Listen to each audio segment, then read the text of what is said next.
DC தேவதாஸ்ங்கிற ஒரு gangster police கிட்ட எல்லாம் சம்பவம் பண்ணிட்டு அவங்க கிட்ட இருந்து தப்பிச்சு எப்படி சந்திராங்கிற ஒரு கேரக்டர் வந்து மீட் பண்ணாரு, அதுக்கப்புறம் அவர் லைஃப்ல என்ன நடந்துச்சு அப்படிங்கிறது தான் இந்த டிசி படத்தோட ஒரு சின்ன பேஸ் பிளாட். இந்த டிசி படத்தோட ஸ்பாய்லரே இல்லாத ரிவ்யூக்கு போறதுக்கு முன்னாடி எப்போ போல ஹலோ ஹை ஃப்ரெண்ட்ஸ், நான் தான் உங்க ஜெயராமகிருஷ்ணன் பேசுறேன். குட்டி மெசேஜ்.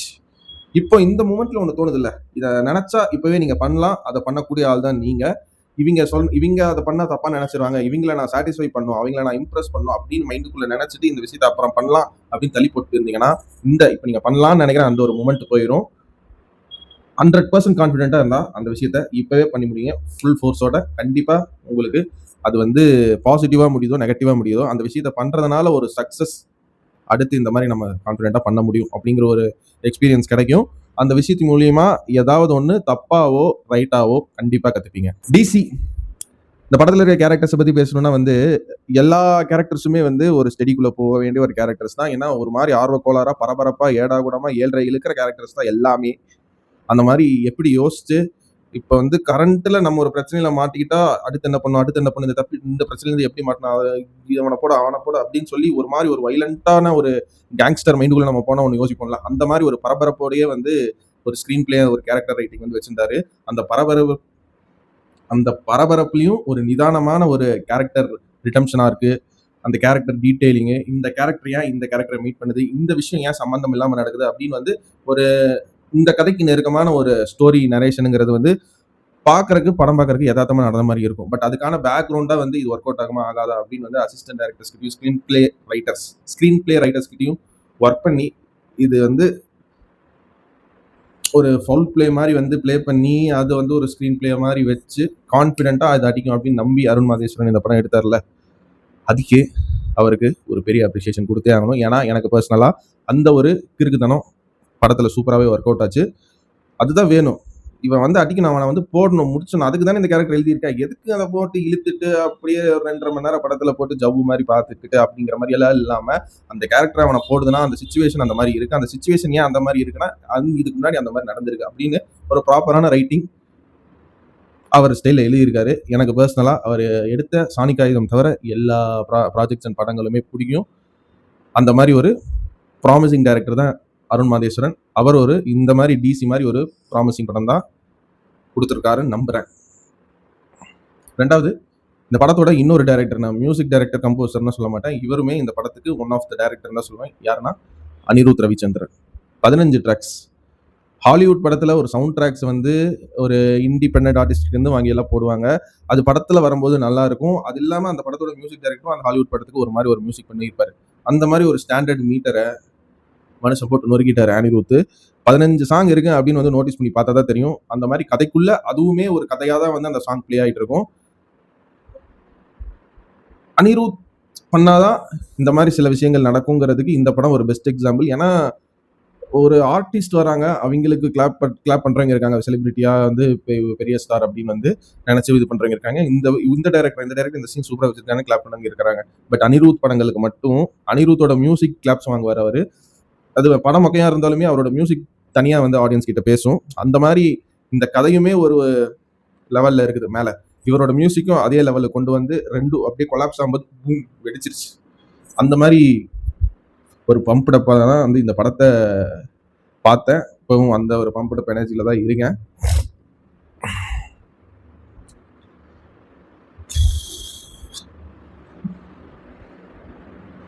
அதாவது இந்த ஏ சர்டிஃபிகேட் வச்சு ஒரு பிசினஸ் கேம் விளையாடுவாங்க. ரீசெண்டாக வந்து சன் பிக்சர்ஸ் படங்களே எடுத்துக்கோங்களேன். ஏ சர்டிஃபிகேட்டுக்கு என்ன இருக்கு, ஒரு ரத்தம் கோரமாக காட்டுறது, அதுக்காக ஒரு ஏ சர்டிஃபிகேட் ஓகே அப்படின்ட்டு தான் ஏதோ கன்வின்சிங் பாயிண்ட் மாதிரி வந்து நம்மளே பேசிட்டு இருக்கோம். பட் அந்த ராவான ஒரு ஏ சர்டிஃபிகேட்,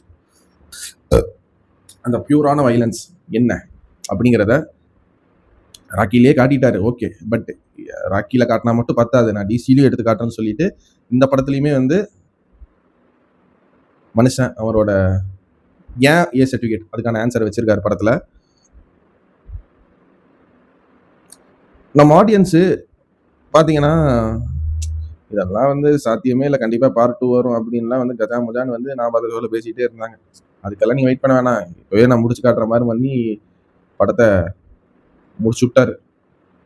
நல்ல விதமாக சொல்கிறேன், பயங்கரமாக ஃபினிஷ் பண்ணியிருக்காரு செதுக்கல் டிசி.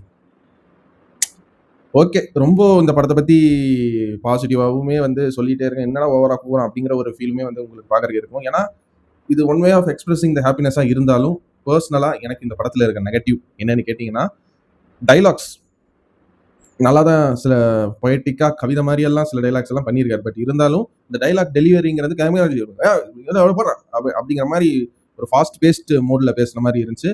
அண்ட் சில சவுண்ட் எஃபெக்ட்ஸை இன்னுமே கொஞ்சம் டீடைல்டா வந்து யூஸ் பண்ணியிருக்கலாமோ அப்படிங்கிற மாதிரி சவுண்டிங் பொறுத்த வரைக்கும் நான் எல்லாத்தையுமே சொல்ல ஒரு சில இடங்கள்ல அந்த ஒரு எரர் இருக்கிற மாதிரி தெரிஞ்சு எனக்கு. அண்ட் சினிமோட்டோகிராஃபி சும்மா கடமுட கடமுட கடமுட கடமுட ஆட்டமா தேரோட்டமாங்கிற மாதிரி வந்து பரபரப்பா நடக்குது. ஓகே, அதுக்குன்னு கேமராவை ஷேக் பண்ணி எடிட்டிங்ல ஷேக் பண்ணீங்களா கேமரால ஷேக் பண்ணீங்களா தெரியல.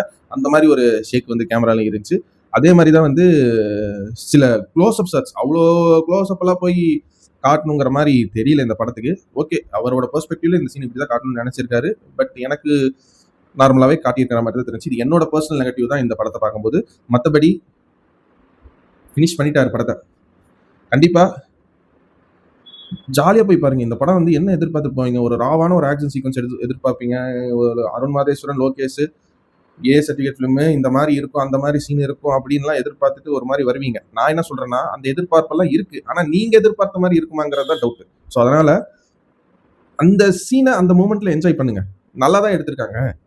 தாராளமா பாருங்க. பசங்களோட 18+ படம் தான். ஏ சர்டிஃபிகேட் தான். ஆனா இதுல என்ன பியூட்டி தெரியுமா? ஏ சர்டிஃபிகேட் படம் தான். ஆனா இந்த படத்துல ஒரு அந்த சீன் இல்ல.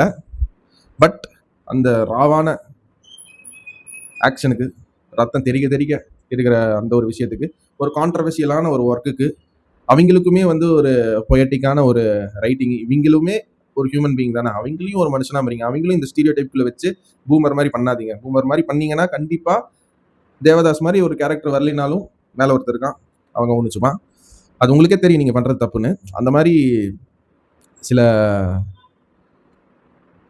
சொல்ல முடியாத ஒரு ரெவல்யூஷனரி விஷயங்கள்லாம் சொல்ல ட்ரை பண்ணியிருக்காரு. நல்லாவே பண்ணியிருக்காரு. தாராளமாக போய் 18+ இருந்தீங்கன்னா பார்த்துட்டு என்ஜாய் பண்ணுங்க. ஃபேமிலியாக போய் பார்த்தீங்கன்னா வைலன்ஸ் பிடிக்கும். கோரமான ஒரு ஸ்டன் சீன்ஸ் எல்லாம் என்ன எனக்கு பிடிக்கும். நிறுத்தி நிதானமாலாம் வந்து சொன்னா எனக்கு பிடிக்காது. ஒரு ஃபாஸ்ட் பேஸ் ஸ்க்ரீன் பிளேல ஒரு அடிச்சு நவுத்துற ரத்தம் தெரிய இருக்கிற படத்தை நான் பார்க்கணும் அப்படின்னு வெயிட் பண்ணிட்டு உங்களுக்கான படம் தான் இது. பட் என்னதான் இது வந்து ஒரு மாதிரி இந்த கேரக்டர் என்ன டிஃபைன் பண்றதுக்கு டைமும் எடுத்துக்கிறாரு. பட் அந்த டைம் எடுக்கிறது வந்து ஸ்லோ ஸ்கிரீன் பிளேன்னு சொல்ல முடியல. பட் ஆனா இப்படிங்கிறதுக்குள்ள படமும் முடிஞ்சு போயிருது. அந்த மாதிரி வந்து ஒரு மேஜிக் வந்து அருண் மாதேஸ்வரன் இந்த படத்துல பண்ணியிருக்காரு. சினிமாட்டோகிராஃபி இன்னும் கொஞ்சம் பெட்டரா இருந்திருக்கலாம் ஒரு சில சீன்ஸ்ல. பட் ஆனா இந்த படத்துலயுமே கேப்டன் மில்லர்ல சொன்ன மாதிரி, ராக்கில சொன்ன மாதிரி ஒரு சினிமேட்டிக்கா இந்த ஃப்ரேம் எடுத்து வச்சா அந்த ஃப்ரேம் ஒரு கதை சொல்லல. அந்த மாதிரி ஒரு சில்லோட் சீனு, ஒரு ஒரு சில சீன் இல்ல 2, 3 சில்லோட் சீன் வந்து இந்த படத்துல இருக்கும். அந்த 3 சீனுமே சூப்பரா சினிமாட்டோகிராஃபி பண்ணியிருக்காரு. அதே மாதிரி ஒரு பர்டிகுலரா அந்த ஃப்ரேம்ல ஒரு கதை சொல்லுவாங்கன்னு சொல்லுவாங்கல்ல, அந்த கதையுமே வந்து சில ஃப்ரேம்ஸ்ல வந்து சினிமோட்டோகிராஃபில ஸ்டேஜ் பண்ணி அழகா வந்து விஷுவல் பண்ணி காட்டியிருக்காங்க.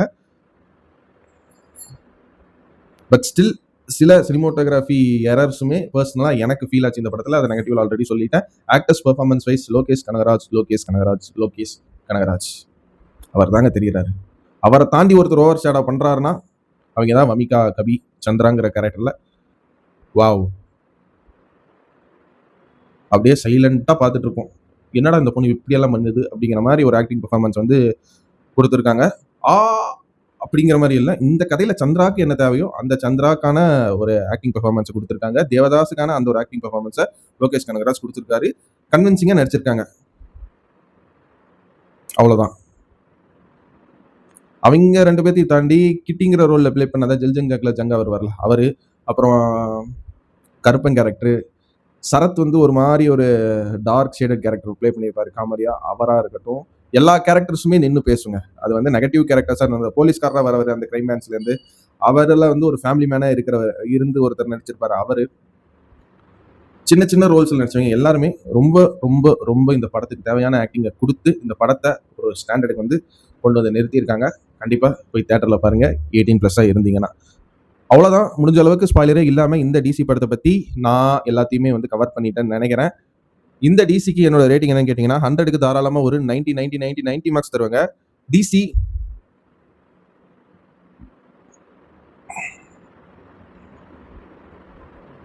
Not much darker but it is darkest. நான் உங்களை இதே மாதிரி இன்னொரு சூப்பரான வீடியோல சந்திக்கிற வரைக்கும் நீங்களும் நல்லா இருங்க, எல்லாரையும் நல்லா வச்சிருங்க. அவ்வளவுதாங்க விஷயம். நன்றி, வணக்கம், பை பாய். நான் வரேங்க.